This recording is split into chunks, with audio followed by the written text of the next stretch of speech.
I was sent this article from The Guardian. It's highlighting 6 different women in 6 different countries and highlighting how much more they do within the household. Now, this is the first quote. It says, "They are men, they do nothing inside the home, lives of women around the world." Now, in advance, please forgive me if I mess up people's names. Charge it to me not knowing their languages. Please forgive me in advance. From Bogota to Dhaka, women are likely to shoulder the bulk of chores in childcare. 6 women talk about their duties and challenges of shifting the burden now and for the next generation. All right, this one's from India. Some days, Abba Kujor, 39, feels like the family servant. The housework is unending at the tiny rented flat in Delhi. She shares with her husband and 3 children. Her son, Nitish, 18, goes to college, and her daughters, Neha, 23, and Nisha, 20, work as apprentices. But Kujor's daily grind is as busy as it ever was. When they were young, I used to get up at 5:30 to make their breakfast and cook their tiffin, that's a packed lunch, for school, and tiffin for my husband, Amrit. It's the same routine now, even though school is long finished. Amrit has worked for 25 years for an agency that distributes cooking gas cylinders and has an unbroken record of never doing a thing around the house. Cooking, cleaning, dusting, washing clothes by hand, ironing, and dishwashing are Abba's responsibilities, although the children do now help out at weekends. Her only break from the drudgery was when she had a hysterectomy a year ago and was in bed for a fortnight. Neha stepped up and handled the whole house. I couldn't do a thing. After the morning whirlwind, Abha goes on a bus to go and clean someone else's house for 3 hours. She returns around 3, has a short nap, then begins ironing the clothes she washed in the morning and preparing dinner. Over the past year, Appa, a Christian, has started helping out at the local church several days a week. It makes my mind fresh to get out of the house because the housework is never finished. Being born a woman in these certain countries means you're basically a servant. My husband doesn't like it when I'm not here, when he comes home and he grumbles, but I'm not going to give it up. I need to get out, and I have my responsibilities at church, which I have to fulfill. She dreams of less drudgery for her daughters. Their education will get them a better job, and she hopes there will be other changes for the better. If the man and woman both work outside, then they have to share the housework. It's only fair. It's the only way both of them can have a life. All right, now to Bangladesh. Aisha Sabrina wakes up at 7 and is out the door by 7:30. She hits the gym, and by 9:30 she's at the investment bank where she works. Being a working mom means I have to be extremely efficient and make the most of my time wherever I am. Home at 6:30 p.m., she spends time playing with her 20-month-old daughter, Inaya, who is cared for during the day by her grandparents and a housekeeper. I believe in quality over quantity, and my goal once I'm home is to spend as much uninterrupted time with my daughter as possible. Aisha's schedule means she rarely has time to stop and listen to what others think of her parenting style. I try to live up to my own expectations as a mother, but it's tough. I often feel things I do for my daughter are vastly unappreciated or unrecognized, even by my own mother, who was a working mother and my role model growing up. After giving birth, Aisha felt pressure to return to work. In Bangladesh, it's not desirable to have gaps in your resume, so women in professional jobs often go back after 4 to 6 months of maternity leave. It can be extremely stressful. As a society, we need to stop guilt tripping mothers and encourage them to return to work only when they are ready. Soon after having Anaya, she felt judged at work. Of course, it doesn't feel great to leave behind a crying baby at home, but I wish people would stop questioning my choices. Her husband, Bijan Islam, 38, helps out where he can. I work from home at least 2 days a week, he says. If I stay at home, I juggle my work and meetings with taking care of Anaya and help out with household chores. The couple live in an apartment in Dhaka, the capital of Bangladesh. Aisha plans tasks such as their daughter's activities, meals, shopping lists, and medical checkups, while Bijan helps to implement them. The couple believes the couple believe equity can only be achieved through shared responsibility, but realize their situation is rare. A mother is a human being first and everything else later. We live in a world that expects women to do it all, but rarely gives them what they need to do the bare minimum. In Bangladesh, a mother's role is considered sacred, but Aisha believes society's expectation of mothers as primary caregivers lay the ground for guilt. More men need to step up.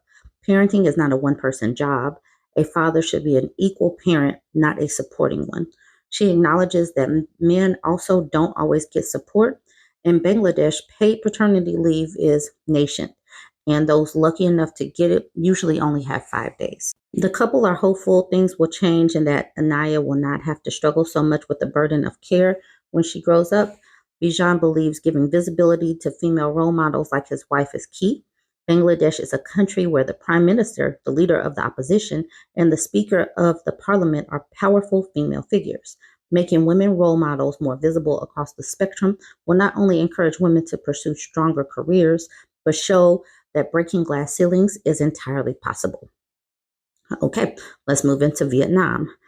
Tran Lee Juan wakes up at 4 a.m. every day to make breakfast and lunch while the rest of her family sleeps. By 6 a.m., she leaves for work an hour away by motorbike. Her job is mixing concrete and loading bricks at a building site. I'm always drained after a long day at work with no time to rest. When she gets home, she starts on her evening chores, making dinner, washing dishes, doing laundry, and cleaning. Then I take care of my grandchildren until they sleep. Sometimes I go to bed at 1 a.m. It's more exhausting when the kids are sick, but I want to support my family as best I can. Juan, 44, is a mother of 3 adult children and lives in a 2-room apartment with her husband, Chow Van Den, and their youngest daughter's family in Binh Chanh, a suburb of Ho Chi Minh City. Her only support with housework is provided by her daughter, Chow Mai Nyak, 17, who married at 14 and has a 3-year-old girl and a baby boy. Born prematurely, Nyak can only provide a little assistance, says Juan, because she's often out on the streets selling lottery tickets and is not skilled in domestic duties. Juan and her husband came to Ho Chi Minh City in 2009, leaving 2 of her children with her mother in Vinh Long province. That year, the flood destroyed the dam, the river water overflowed into my garden, and all our fruit trees died. We got into huge debt and had to move to the city. It's hard to make a living here. Last year, Juan was diagnosed with ovarian cancer and had surgery that left her weaker. She can't go to checkups. I don't use Western medicine because it's too expensive, and I paused using traditional medicine last month because I didn't have enough time. I have to go to work. Yet the burden of the duties at home has not changed. I'm dead tired. It's my fate. My husband watches TV in his free time while my son-in-law plays games on the phone. They are men, so they don't do anything. Juan wishes she had some time to herself. Women of my age should feel free with a husband and children support, but I hope my sacrifice makes them feel relaxed after a long day at work. Sitting on the floor in front of the TV, her husband adds, men do not have to undertake home duties. And when I say the dust is global, this is why I say that. I'm going to do the rest of the featured ladies in a part 2. Stay tuned. Okay, so I'm back to do part 2 of this Guardian article where these 6 different women are being highlighted from 6 different countries, talking about the duties of the women and speaking about the men and how they do nothing inside the home. So let's get into the last couple of ladies. Actually, before I get into the last couple of profiles, I just want to remind us all that the husband of a woman who is battling cancer was sitting on the floor in front of a TV and just says, men do not have to undertake home duties because being born with a peen means that you don't have to do a thing. Bars. Now, let's get into the other ones, the other story. Okay, this is from Colombia. Alejandra Martinez Avarello, 29, is an administrative manager for a French-run NGO in Colombia. Once a week, she leaves her home in Suba on the fringes of Bogota and makes the 2-hour round bus journey to the office. For the rest of the week, she has the luxury of being able to work from home, a considerable advantage in a city ranked as the world's most congested. I realize how fortunate I am. Most companies don't offer flexibility. You have to rely on your mother or mother-in-law for help or hire a nanny, which we couldn't afford. Then from 5:45 a.m., I cook eggs for breakfast, followed by chicken and rice for lunch so that my husband and son have a nourishing meal to take to school and work. Maro's morning tasks, meanwhile, are leaving the kitchen tidy and walking the dog before setting off to work. Alejandra says she carries 70% of the domestic and mental load. She credits her parents as role models. My father used to work close to home while my mother worked far away. Although mom did most of the domestic work, waking up early to get as much done as possible, dad would be waiting for us after school and have dinner ready for when my mother got home. The idea that men get a free pass from chores is alien to me. It may have been different when I was a child, but I think things are changing now. We expect more from our men because more is also expected from us. Okay, this is a good one. This is a positive one. Better than that last story I just did. Now we move into Uganda. Hope Asio Manzi's days are long as a baker. Wife and mother of two, she gets up at 4 a.m. to make porridge for the children and get them ready to leave for school by 6:30. She divides her time between the bakery and domestic chores, preparing every meal as well as doing the washing up and ironing. She falls into bed exhausted at about midnight. On the days when she has special orders, she can be up for 24 hours straight, fitting childcare around her work, handcrafting an elaborate multi-tiered wedding or birthday cake along the daily bakes for her walk-in customers. So, just a reminder, just what she says, she gets in bed about midnight and she wakes up at 4 a.m. So this woman is getting 4 hours of sleep. I'm literally exhausted for women. Okay, let's continue. Despite this, Hope is the primary caregiver for her 5-year-old Methuselah and their 2-year-old Katrina. The children return from school to more porridge and fruit and later dinner. We do homework, take a walk, dinner at 7 p.m., and then I put them to bed and return to my baking. The only chore she doesn't do is mopping the house because of her cesarean scar and backache. For this, she has outside help. Her husband, Patrick Manzi, works at a bus assembly plant many miles away in the capital, Kampala. He says he helps as much as he can.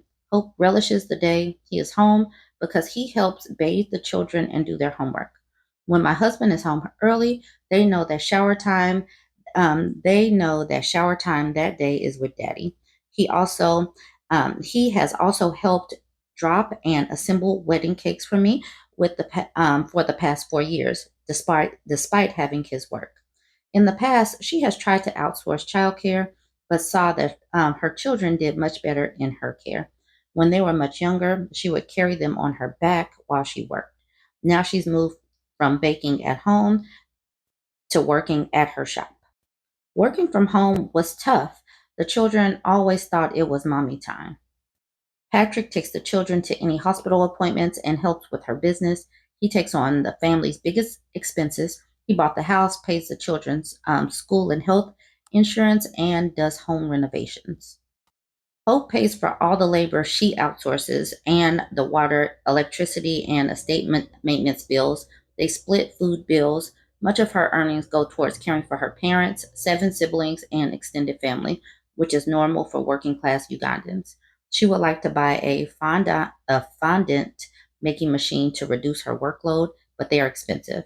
Her wish is that all the hard work will pay off and her children will remember that she was there for them whenever they needed her. All right, this is the final lady out of Brazil. Beatrice Atilio, 30, has 2 children, a flock of chickens, and a home with a garden. She works as a doula and breastfeeding consultant in Rio de Janeiro. It's a complicated balance, not really a balance at all. Most of her day is taken up with chores and childcare, as her 7-year-old daughter Sophia and 4-year-old son Gael spend only 4 hours a day at school. Most Brazilian schools provide half days of teaching.